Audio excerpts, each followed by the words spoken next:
லூக்கா 19ஆம் அதிகாரம் 9ஆம் வசனம். இன்றைக்கு இந்த வீட்டுக்கு ரட்சிப்பு வந்தது. கிறிஸ்துவுக்குள் அன்பானவர்களே, ரட்சிப்பு என்கிற ஆசீர்வாதம் எளிதில் கிடைத்து விடாது.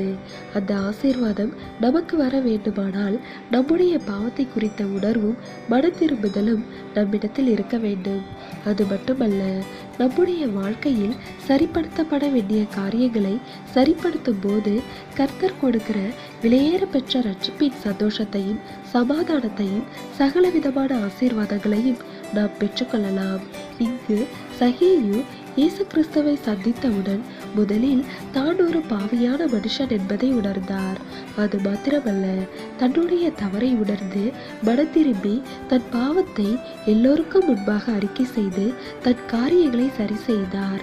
உடனே சகேயுவும் அவருடைய குடும்பத்தாரும் ரட்சிப்பை பெற்றனர். தேவ பிள்ளைகளே, இன்றே உங்கள் தவறுகளை உணர்ந்து மனத்திரும்புங்கள்.